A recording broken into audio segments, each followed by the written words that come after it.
next reading, page number 71 from your beehive. Page number 71, we were doing my childhood. Half of the portion I have already explained and read. We will finish today the chapter.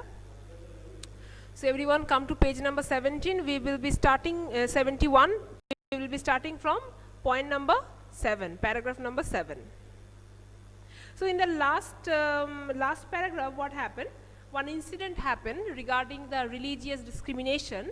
Abdul Kalam was insulted in front of the class by the new teacher, and he was asked to shift to the last bench. And with this incident, his friend Ramananda Shastri was very much disappointed, very much, he was hurt actually, and he started weeping. And that made an lasting impression on Abdul Kalam. After that, what happens? After school, we went home and told our respective parents about the incident. Lakshmana Shastri summoned the teacher and in our presence told the teacher that he should not spread the poison of social inequality and communal intolerance in the minds of innocent children. He bluntly asked the teacher to either apologize or quit the school and the island. Not only did the teacher regret his behavior, but the strong sense of conviction Lakshmana Shastri conveyed ultimately reformed this young teacher. So after the school hour, the students came back to their respective homes, as well as Abdul Kalam and his other friends. So after coming back home, they told about the entire incident to their parents. Abdul Kalam told his parents, whereas Ramananda Shastri told his parent. So his parent means his father, Lakshmana Shastri, the high priest. So Lakshmana Shastri was very angry and disappointed with the behavior of this new teacher. So he immediately summoned. Summoned means called for. He called the teacher in his house, and there Abdul Kalam was also present, and as well as Ramananda Shastri was also present. So in front of those children, he actually scolded the teacher for talking in such an inappropriate manner in the classroom, and he was scolded for trying to spread the evil of social inequality in the minds of innocent children. Fine. Already the inequality problem, the social discrimination, religious differences, conflicts, these things were already present, these evils were already present in the society at that time. But these people, these few people, they were trying the children to have a very innocent life instead of getting involved into this kind of things. This is a kind of poison for them. Okay, everyone mute your microphone. If you are making it unmute, then first of all, the main reason that if you are thinking that I am able to hear you, you are wrong, because here my speaker has been turned off. So even if you try to tell me something using your microphone, you won't be able to do that. So better you turn it off, because if you kept it on, whatever I'm reading, whatever I'm explaining, you as well as the other students won't be able to hear. Okay? Okay, the last line, last part means where? Regarding the social discrimination. Okay, I'm repeating. So Lakshmana Shastri scolded the new teacher because he was trying to spread this evil poison of social discrimination into the minds of innocent children. Already the society was suffering with this kind of evils of social discrimination and caste differences. Already the society was filled with this evil. But few of the people, they were trying to save their children, the lives of their innocent children, from getting involved into such social discriminations. And he asked the teacher to apologize to Abdul Kalam, to say sorry to him. Apologize means to say sorry to him, to say that I have really done a mistake and all. So if he is not able to do that, Lakshmana Shastri told him, then you resign your job and you leave the island of Rameshwaram. He was frankly told on the face. So after that behavior, Yes, Lakshmana Shastri was the father of Ramananda Shastri. He was also the high priest. Okay. So after that, not only did the teacher regret his behavior, obviously he felt very bad that he realized his mistake, that he has committed a mistake suddenly in this place unknowingly. So he apologized, and also after this incident, he had a transformation. Means Lakshmana Shastri's scolding reformed the teacher. Okay, he not only understood that he was guilty, but also hereafter his behaviors changed towards Abdul Kalam, as well as his outlook for this caste differences, religious differences. His outlook also changed.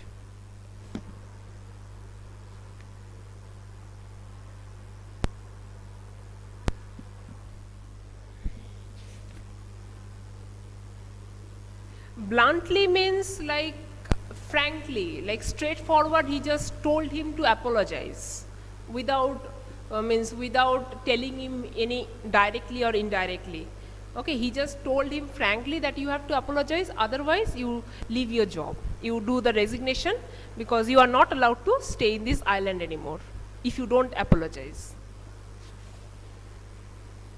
Communal intolerance means not tolerating each other's religion and each other caste. Okay, if being a Hindu, if I am not tolerating the customs and culture of a Muslim, then I am showing religious intolerance, means communal intolerance. That is the meaning of communal intolerance. Here the teacher was not able to digest the fact that Abdul Kalam and being a Muslim was sitting beside a Hindu Brahmin boy. He was not able to tolerate that. So this intolerance was the communal intolerance. Everyone mute several times, I have to tell you, or what? Everyone mute your microphone. Next. On the whole, the small society of Rameshwaram was very rigid in terms of segregation of different social groups. However, my science teacher, Shiva Subramania Iyer, though an Brahmin with a very conservative wife, was something of a rebel. Okay, so now we are talking about the society of Rameshwaram. So Rameshwaram was a society which was really having this caste discrimination problem. Okay, they used to think about the religion as well as the caste. So that thing was already present there. But few of the people used to think a little bit differently. One of those few people were his science teacher, Abdul Kalam's science teacher. His name was Shiva Subramania Iyer. So though he was a Brahmin, he was an orthodox Brahmin person, but he is also having a wife who was also like typical orthodox housewife, Brahmin housewife. But in spite of being a Brahmin himself, he was a rebel. Now what is the meaning of rebel? Already you remember in your class 7 you had one poem, Rebel. Okay, so what is that meaning of rebel? Rebel is a person who is doing exactly the opposite of what others are doing. So here what everyone is doing, everyone is following this religious intolerance. Everyone is doing the social discrimination based on caste, based on religion.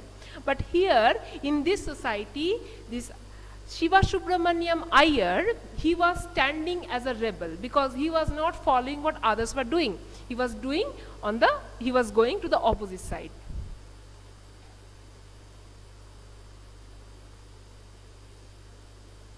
Now really, if I find out whoever has turned the microphone on, I will just remove them from the call. Will that be okay? I'm telling everyone to mute their microphone. Some of them are not able to listen.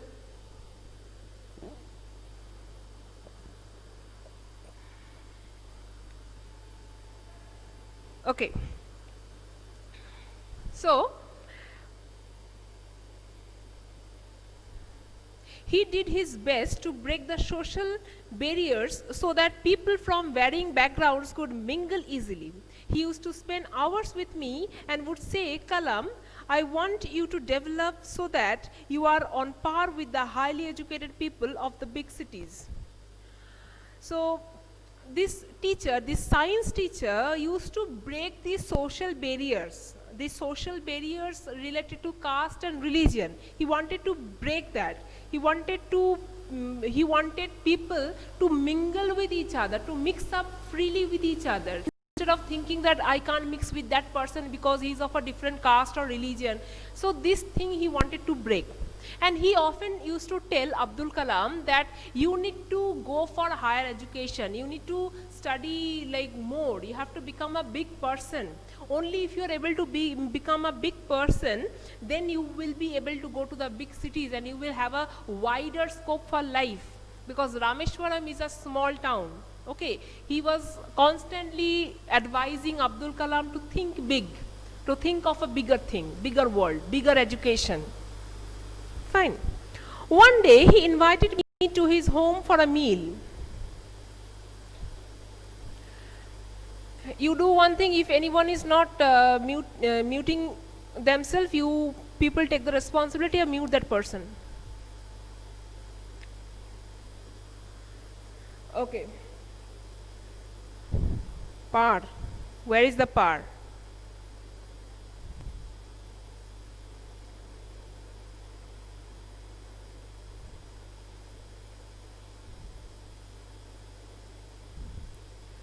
Okay, Kalam, I want you to develop so that you are on par with the highly educated.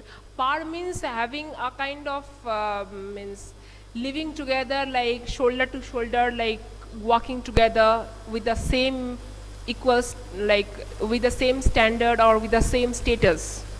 Okay, walking like equals. So one day, Shiva Subramanya Iyer, the science teacher, invited Kalam to his home for a meal. His wife was horrified at the idea of a Muslim boy being invited to dine in her ritually pure kitchen. She refused to serve me in her kitchen. Shiva Subramanya Iyer was not perturbed, nor did he get angry with his wife, but instead served me with his own hands and sat down beside me to eat his meal. His wife watched us from behind the kitchen door. I wondered whether she had observed any difference in the way I ate rice, drank water, or cleaned the floor after the meal. When I was leaving the house, Shiva Subramanya Iyer invited me to join him for dinner again the next weekend. Observing my hesitation, he told me not to get upset, saying, once you decide to change the system, such problems have to be confronted. When I visited his house the next week, Shiva Subramanya Iyer's wife took me inside her kitchen and served me food with her own hands. So here he is mentioning about one incident that happened regarding this discrimination, okay, on the topic of discrimination. So his science teacher invited him to have a lunch meal in his home.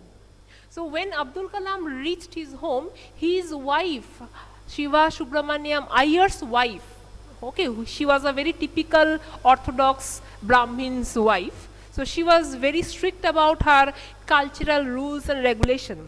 So she was horrified. She was horrified with the idea, first of all with the idea that a Muslim boy was invited in her home and he was about to enter her kitchen.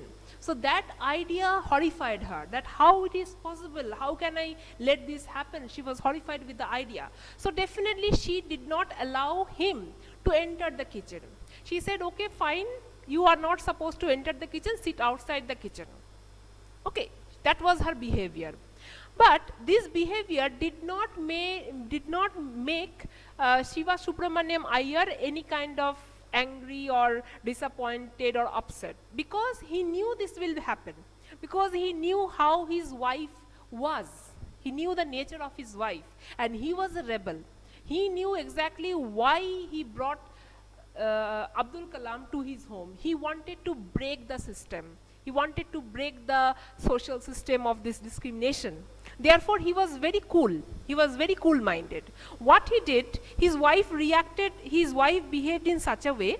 So, in order to show his wife back reaction, okay, just like a nose cut, to show, to give her a nose cut. What he did, he also took his food and plate outside the kitchen. Not only that, he sat beside Abdul Kalam and served him with his own hand. Okay, he served the entire meal to Abdul Kalam with his own hands, sitting beside him, eating along with him, side by side. So creating an equal standard with Abdul Kalam right in front of his wife, who made the social discrimination by keeping Abdul Kalam sit outside the kitchen. So he changed that. So after that, Abdul Kalam was noticing that his wife was actually watching him eat from behind the doors of the kitchen. And Abdul Kalam was thinking that maybe she is observing in which way I eat, because after all he is of a different religion. Maybe she is observing his habit of eating, in what way he is eating or drinking, or in what way he is cleaning the place after the food is over. Maybe she is watching that. Then before leaving the house, before leaving their home, Shiva Subramaniam Iyer again invited Abdul Kalam that next weekend you come to my home for dinner. Okay, even after this kind of incident, even after a small insulting incident in the home, still Shiva Subramaniam Iyer dared to invite Abdul Kalam in front of his wife once again, intentionally, purposely, for dinner.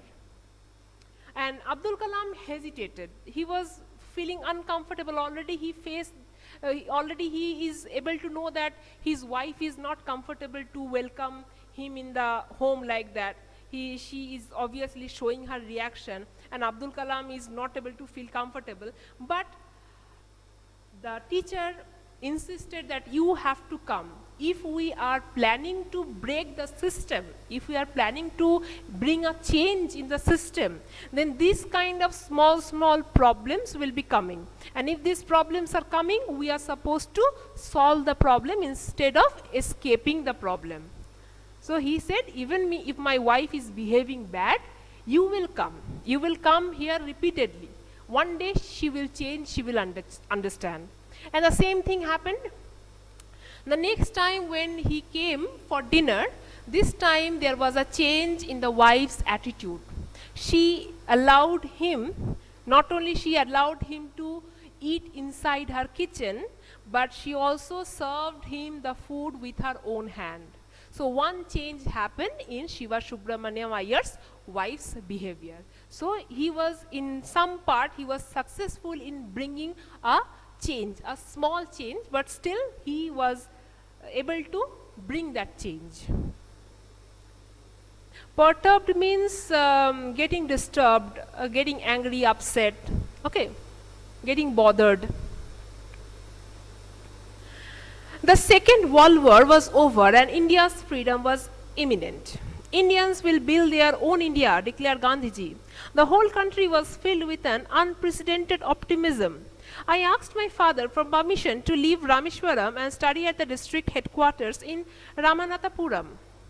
So the Second World War by that time was over, and India was also about to get the independence from the British rule because of many reasons.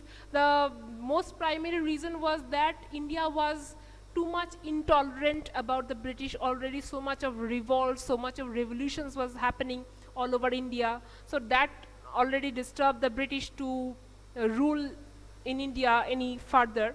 So already the independence was approaching. And then Gandhiji declared that Indians will build their own India. So this was going on at that time. The whole country was filled with an unprecedented optimism. Everyone was having a positive vibe.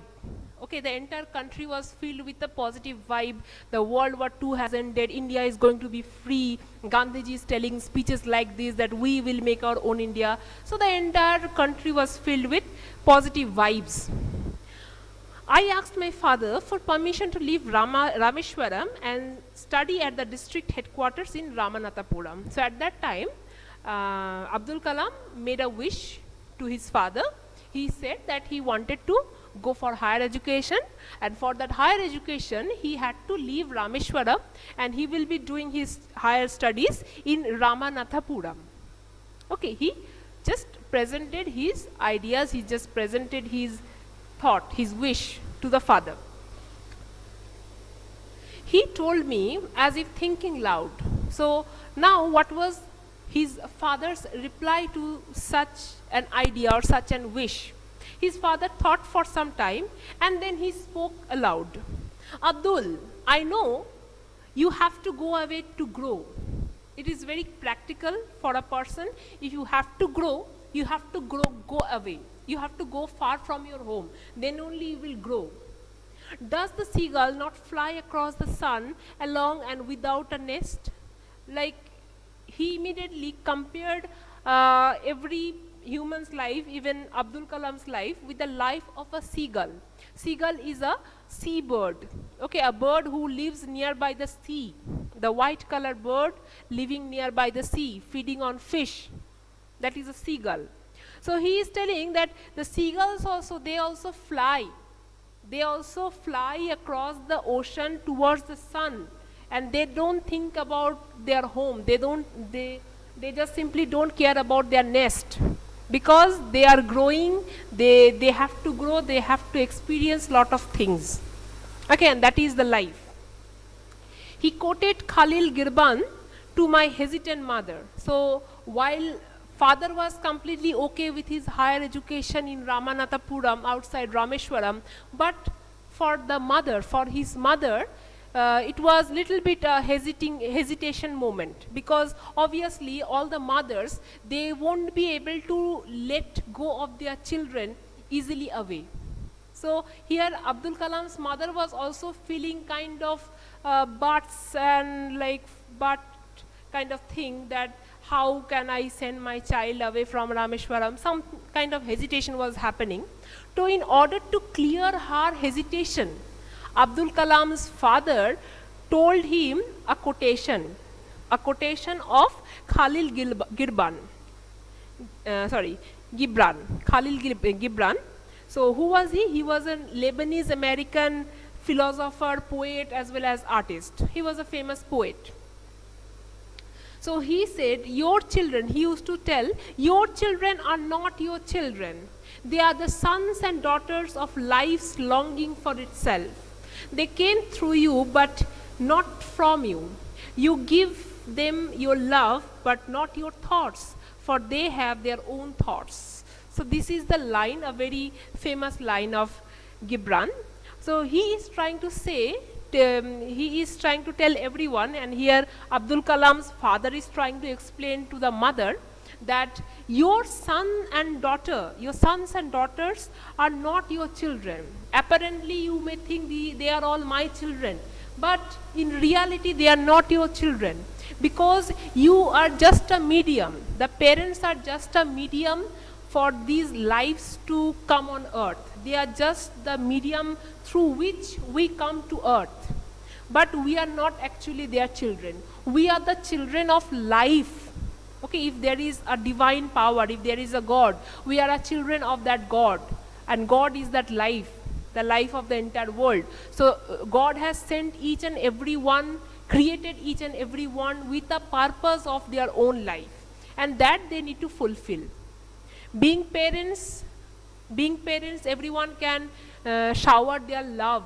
They can put their love inside the mind of their children. But they can't put their thoughts, because the children, they have their own thoughts, they have their own ways of life, which they have to follow ultimately. So it's a kind of philosophical saying, and telling this, the text is getting over. Okay.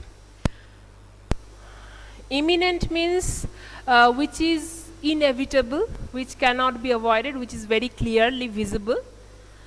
And unprecedented and optimism. Unprecedented here,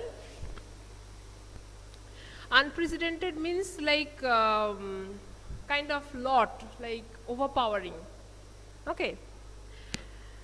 And optimism means positivity. Optimism means positivity. come through you but not from you. Means children coming from the parents means parents are creating the children. Parents are actually not creating the children. Children are being created by the God. Parents are just a medium through whose body the soul is being sent to the earth. Okay, they are just developing a body like a covering through that. Just that is the meaning. Okay. Dine means having a dinner. Perturbed means getting bothered. Confront means facing. Confront means facing, and dine means dinner, having dinner. Okay, any other problem?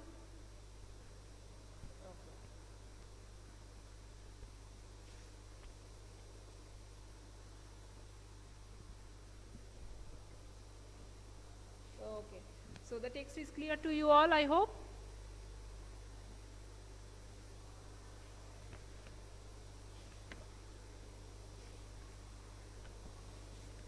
Fine. So in my next class, instead of starting a new chapter, I will be going on with the question answer. I will be discussing the question answers of the chapters that I have completed. Okay. Confront means facing someone. Okay. Okay. So for today, your class will be till here. So I'm ending my class here. See you again in my next class. Till then, bye-bye.